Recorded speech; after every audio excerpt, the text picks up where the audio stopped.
कल मैं एक बड़ा इंटरेस्टिंग डाउट किसी बच्चे ने डाला, उसका मैं देख रहा था, there was a very good discussion. So वो मैं डाउट जो है यहां पर एक्सप्लेन करता हूं। इधर देखिए, एक क्रॉप है, एक डाउट समझिएगा बेटे। एक क्रॉप है, इस क्रॉप में ये आपने क्रॉप को अपनी फील्ड में लगाया हुआ है। अब हमने ये कहा कि यहां पर ये छोटे छोटे वीड्स हैं, ये भी प्लांट हैं।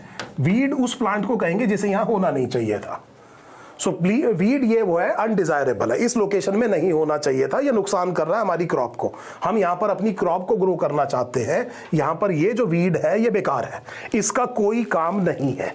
अब इधर समझिएगा बेटे, क्योंकि ये भी प्लांट है तो ये भी वाटर न्यूट्रिएंट सब इस्तेमाल कर रहा होगा, तो इसका मतलब ये हुआ कि इस सॉइल में न्यूट्रिएंट डिप्लीशन होना शुरू हो जाएगा। सो इसमें न्यूट्रिएंट डिप्लीशन होना शुरू हो गया, सो हमारी क्रॉप को नुकसान पहुंचेगा। सो करना क्या चाहिए कि इस वीड को रिमूव करना चाहिए। वीड या हर्ब को क्या करना चाहिए बेटे, आपको हटा देना चाहिए। इसके लिए आप केमिकल यूज कर सकते हैं जिसका नाम है हर्बिसाइड, और जनरली हर्बिसाइड फोटो सिस्टम्स पर असर करते हैं।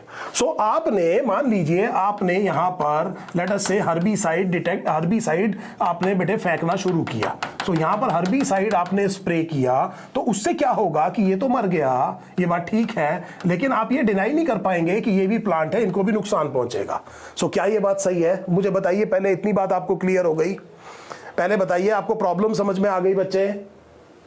बोलो। क्योंकि ये वीडीसाइड बेटे प्लांट को मारेगा, तो अब हमें ये समझ में आ गया कि ये गड़बड़ हो जाएगी। अब हमने क्या किया कि ये जो मेरी क्रॉप थी इसमें एक जीन पहुंचा दी। दिमाग लगाइएगा बेटे, a very clever application of biotechnology. इसमें मैंने एक जीन पहुंचा दी और इस जीन की वजह से इस हर्बिसाइड से रेजिस्टेंस आता है। सो ये जीन से हर्बिसाइड रेजिस्टेंस आता है।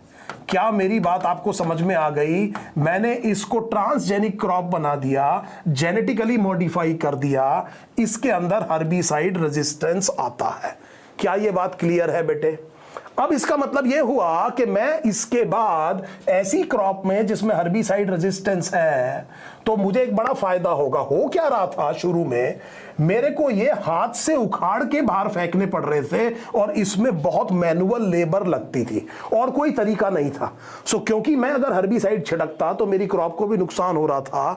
तो एक छोटा सा एक एग्रीकल्चर अप्लायंस होता है, नॉर्थ इंडिया में उसको खुरपा जैसी चीज कहा जाता है। I do not know what you are you aware of that or not. तो उससे बेटे थोड़ा सा सारे दिन किसान बैठ के बेटे खोद करके छोटे छोटे हर्ब्स को, वीड्स को हटाता रहता था मैनुअल लेबर से। क्या ये बात समझ में आ रही है? इसमें बहुत लेबर इंटेंसिव काम होता था।